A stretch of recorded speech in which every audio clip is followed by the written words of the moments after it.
أعوذ بالله من الشيطان الرجيم بسم الله الرحمن الرحيم أم تريدون أن تسألوا رسولكم كما سئل موسى من قبل ومن يتبدل الكفر بالإيمان فقد ضل سواء السبيل ود كثير من أهل الكتاب لو يردونكم من بعد إيمانكم كفارا حسدا من عند أنفسهم من بعد ما تبين لهم الحق فاعفوا واصفحوا حتى يأتي الله بأمره إن الله على كل شيء قدير.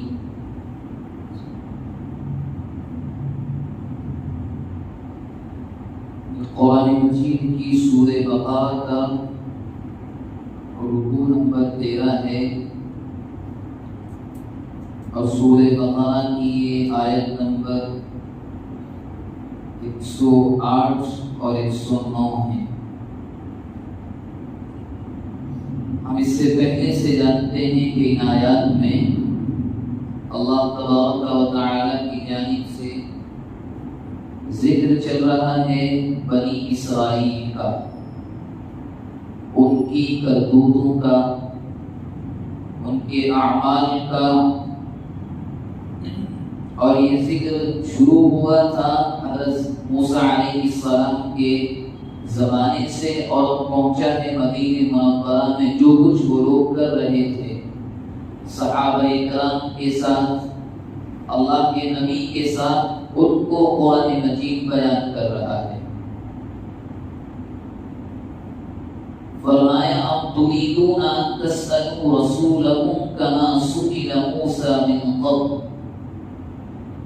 کیا تم یہ چاہتے ہو، یعنی مسلمانوں سے کہا جا رہا ہے، کیا تم یہ چاہتے ہو کہ تم بھی اپنے رسول سے یعنی نبی اکرم صلی اللہ علیہ وسلم سے ایسے ہی سوال کرو جیسا کہ اس سے پہلے موسیٰ علیہ السلام سے کیے گئے.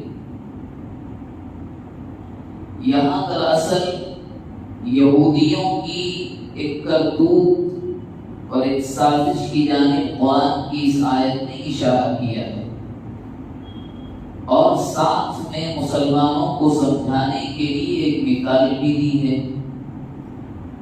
یہودیوں نے اللہ کے نبی کے مدینہ منورہ میں آ جانے کے بعد، حالانکہ ان کے سامنے یہ بات بالکل صاف اور واضح تھی، اس کے دلائل ان کو معلوم تھے کہ اللہ کے نبی برحق ہیں، سچے ہیں، مگر وہ لوگ کیا کرتے تھے؟ صحابہ کرام کے پاس جاتے، ایک صحابی ملتے، ارے اپنے نبی سے ذرا یہ پوچھنا، اپنے نبی سے ذرا یہ پوچھنا. جن باتوں کا کوئی مطلب بھی نہیں ہوتا تھا صحابہ کرام کو کہتے تھے ذرا یہ بھی پوچھو، ذرا وہ بھی پوچھو. صحابہ کرام بعض پوچھ لیتے تھے آ کر کے. تو اللہ تبارک و تعالی کی جانب سے یہ حکم آیا کہ مسلمانوں کیا تم بھی بالکل ایسے ہی کر رہے ہو جیسا کہ موسیٰ کے ساتھ یہودیوں نے پہلے کیا ہے؟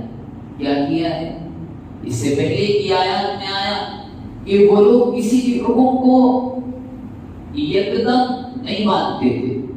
مثال کے طور پر ان کے پاس حکم آیا اللہ کا کہ فلاں مردہ ہے، میت ہے، اس کے جسم پر گائے کے حصے کا گوشت کا ایک ٹکڑا لا کر دکھاؤ، یہ مردہ خود بولے گا کہ قاتل کون ہے. انہوں نے نہیں کیا. انہوں نے سوال پر سوال کیے، گائے کا رنگ کیسا ہو، عمر کیا ہو، کہاں پائی جاتی ہو. اسی طرح سے چند منتخب لوگ کوہ طور پر، طور کے پہاڑ پر موسیٰ علیہ السلام کے ساتھ گئے تھے. تو انہوں نے کیا کہا؟ ہم نہیں مانتے یہ تورات جو آپ کو دی گئی ہے موسیٰ، ہم نہیں مانتے تب تک جب تک ہم اللہ کو اپنی نگاہوں سے نہ دیکھیں. نتیجہ کیا ہوا؟ نتیجہ یہ ہوا کہ اللہ کی جانب سے بجلی نازل ہوئی، ایک کڑک آئی، مر گئے، تباہ ہو گئے. تو قرآن مجید کہہ رہا ہے کہ تم یہودیوں کی طرح مت بنو. ان کی تو عادت ہے کہ کتنا ہی صاف واضح حکم آ جائے اس کے باوجود اس کی بال کی کھال نکالتے ہیں. کیوں؟ ان کا منشا یہ ہوتا ہے ماننا تو نہیں ہے اس حکم کو، لہذا سوال پر سوال کرو.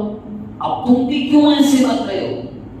اور یہاں معلوم ہوا اس بات سے کہ اگر شریعت کا کوئی حکم سامنے ہو تو سمجھ میں آ جانے کے بعد بار بار سوال کرنا ٹھیک نہیں. مسلم شریف کی روایت میں اللہ کے نبی نے 3 چیزوں سے منع فرمایا. نمبر 1 فالتو بات چیت جس کا کوئی مطلب ہی نہ ہو. بس بیٹھے ہیں کہیں کی جھوٹی قصے کہانیاں شروع کر دی، فلاں کیا کر رہا ہے، وہاں کیا ہو رہا ہے.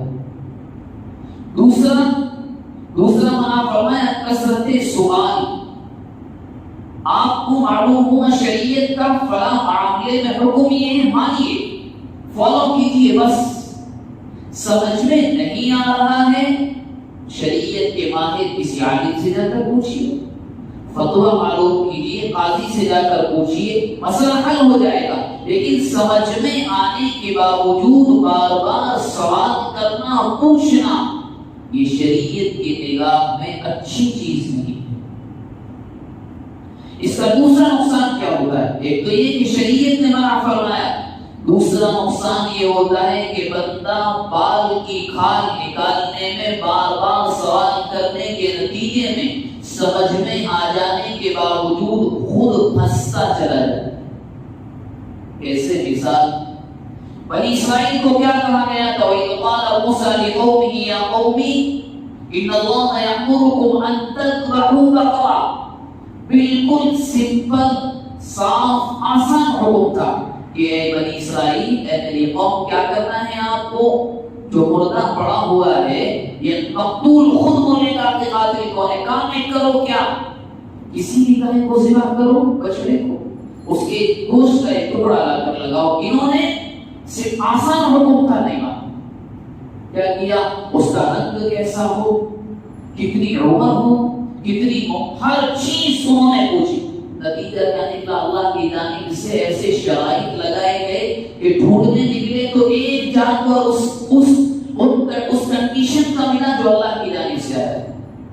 اور روایات کے اندر آتا ہے کہ بنی اسرائیل نے اس جانور کو، یعنی اس گائے کو، اس کے مالک سے منہ مانگی قیمت میں خریدا. کیوں؟ مصیبت تو خود مانگی بار بار سوال کر کے. اس لیے منع کیا گیا کہ سمجھ میں آ جانے کے باوجود یا کوئی ایسی چیز جس کا کوئی مطلب ہی نہیں ہے بس پوچھنا شروع کر دیا. حالانکہ معلوم ہوتا ہے، اس کے باوجود بھی پوچھنا، اس کا نتیجہ کیا نکلتا ہے؟ اس کا نتیجہ نکلتا ہے کہ انسان خود اپنے ہی سوال کے اندر پھنس جاتا ہے. تو مسلمانوں کو یہاں منع کیا گیا. یہ تو پریشان کرنے کے لیے تم سے کہتے ہیں کہ جاؤ اپنے نبی سے یہ پوچھو، اور تم بھی اس طرح روش پر چل پڑے. تو یہاں منع کیا گیا وَمَن يَتَبَدَّلِ الْكُفْرَ بِالْإِيمَانِ فَقَدْ ضَلَّ سَوَاءَ السَّبِيلِ. یہ تو مسلمانوں کے لیے حکم تھا، یہاں سے فرمایا گیا غیروں کے لیے. اور جو کفر کو ایمان سے بدل دے، جو کفر کو ایمان سے بدل دے، فقد ضل سواء السبیل، وہ صراط مستقیم سے ہٹ گیا. اپنوں کے لیے حکم آیا، غیروں کے لیے اور زیادہ خطرناک. کیا؟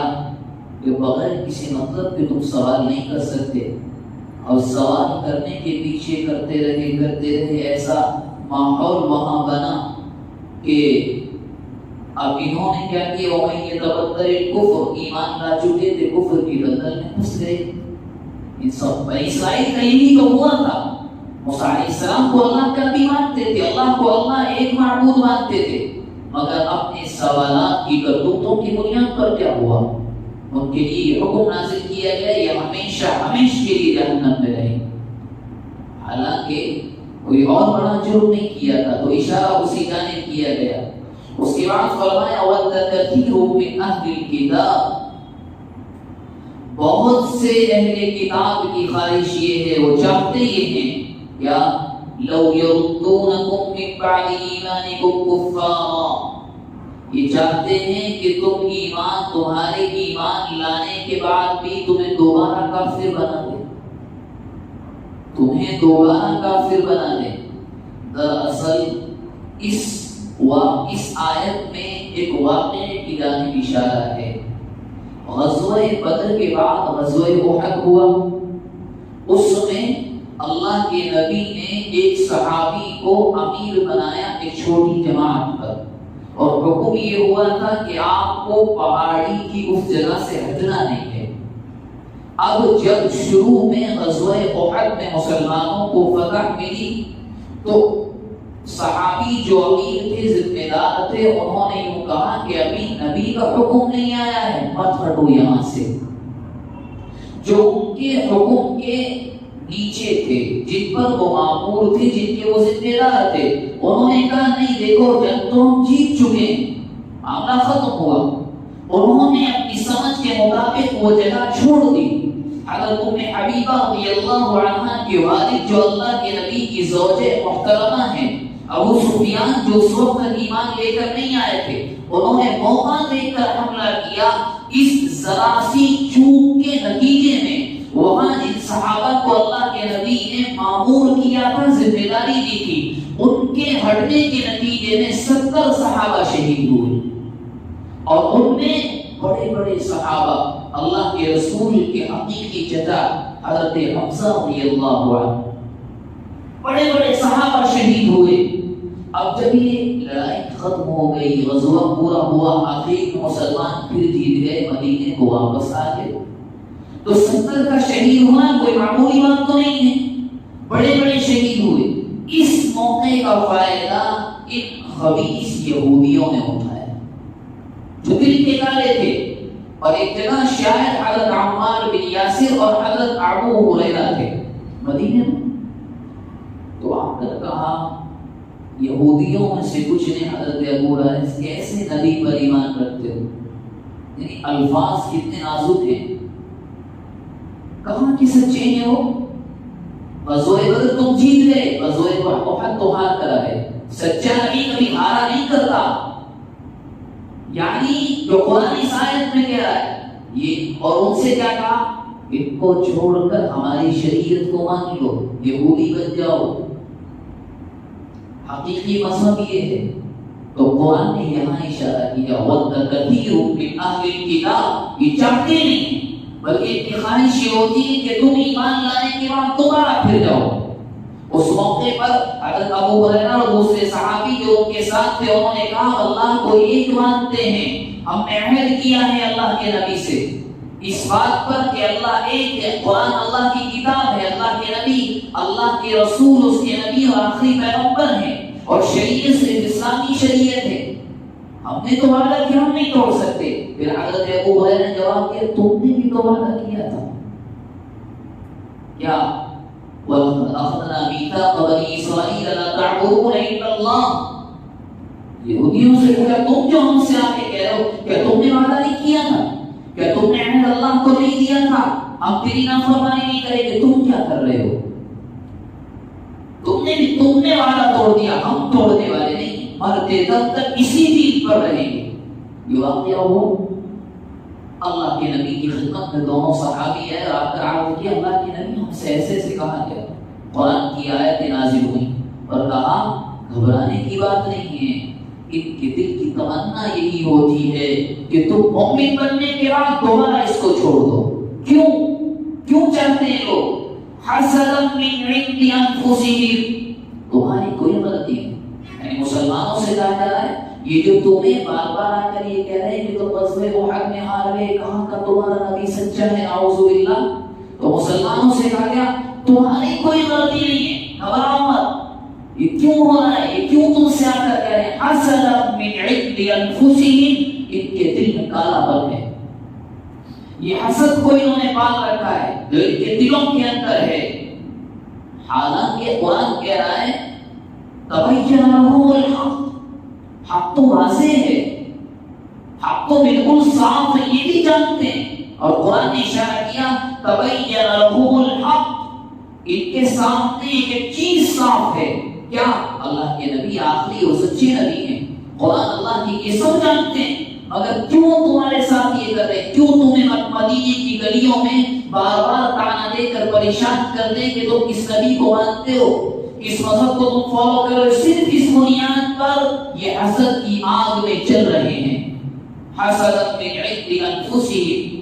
اور اس کے بعد قرآن نے کہا فاعفوا واصفحوا، یہ تمہیں پریشان کریں گے، بھڑکنا نہیں. کوئی تمہیں بھڑکائے گا آ کر، کوئی تمہیں اشتعال دلائے گا، بھڑکائے گا، نہیں، بھڑکنا نہیں. فاعفوا، درگزر کرو، معاف کر دو. واصفحوا، ایک طرف چھوڑو. حتی یأتی اللہ بامری، یہاں تک کہ تمہارے رب کا حکم آ جائے. اس موقع تک جو کہ اللہ کے نبی نے مدینے میں آنے کے بعد مدینے کے رہنے والے ہر قبیلے سے ایک معاہدہ کر لیا تھا. اس میں یہودی بھی تھے، اس میں مشرک بھی تھے. کیا معاہدہ؟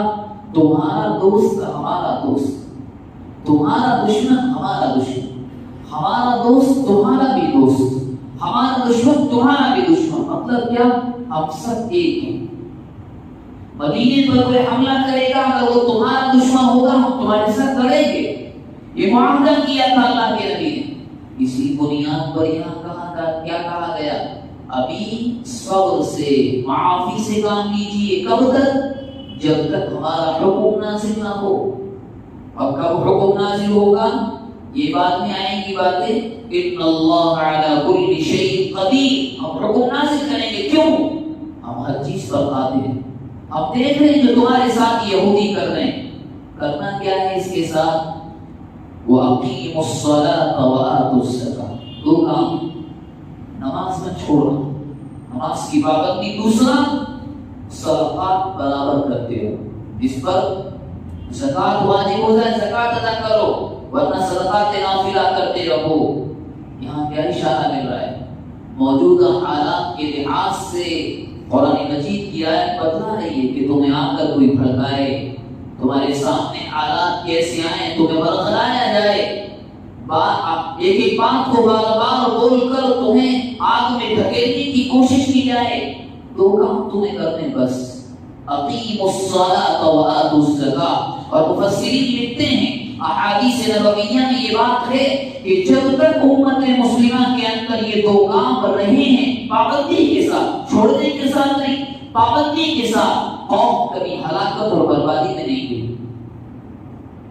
اور جب یہ دو کام چھوٹے ہیں تو قوم کبھی کامیاب بھی نہیں ہوئی. اقیموا الصلاۃ وآتوا الزکاۃ، نماز کی پابندی، زکات کی ادائیگی. اور اس کے بعد کہا نماز اور زکات کی عبادت کے ذریعے سے جو تم کماؤ گے، وما تقدموا لانفسکم من خیر، جو بھی تم خیر کر کے اپنے آگے کے لیے اسٹاک کرو گے، اللہ کے پاس بھیجو گے، تجدوہ عند اللہ، وہ بیکار نہیں جائے گا، وہ اللہ کے پاس تمہیں ملے گا. تم نمازیں پڑھو گے، تم زکات ادا کرو گے، تم صدقہ کرو گے، یہ بیکار نہیں ہوگا. یہ کب ملے گا؟ تجدوہ عند اللہ، اللہ کے پاس موجود ہوگا. ان اللہ بما تعملون بصیر، جو کچھ ہو رہا ہے ہم ہر چیز کو دیکھ رہے ہیں. قرآن مجید کی اس آیت نے بہت ایک بہترین علاج بتلایا. جب حالات اچھے نہ ہوں، غموں کے ہوں، قوم کو بھڑکایا جا رہا ہو، حالات بڑے نازک ہوں، ہر طرف سے طعنے سننے کو مل رہے ہوں، تمہاری کتاب کیسی ہے، تمہاری شریعت کیسی ہے، تمہارے نبی ایسے ہیں، کہاں کے سچے ہیں، اور موجودہ حالات میں یہ چیزیں بھرپور مقدار میں ہیں، تو قرآن مجید کا حکم کیا ملا؟ اقیموا الصلاۃ وآتوا الزکاۃ. یہ دونوں کام کرتے رہو، اس کے بعد یقیناً تم کبھی ناکامیاب نہیں ہوگے، کبھی مصیبت نہیں آئے گی. اور یہ بات تاریخی واقعات اور سیرت الصحابہ سے صاف صاف ملتی ہے کہ اگر یہ چیزیں جب تک رہتی ہیں، یہ دونوں چیزیں، حالانکہ یوں تو عمل کرنا پورے اسلام پر ضروری ہے، لیکن ان دونوں چیزوں کی پابندی جب تک رہتی ہے قوم پر پریشانی نہیں آتی. دعا فرمائیں اللہ تبارک و تعالی جو باتیں آیات میں ہمارے سامنے آئی ہیں ان پر عمل کرنے کی توفیق مرحمت فرمائے.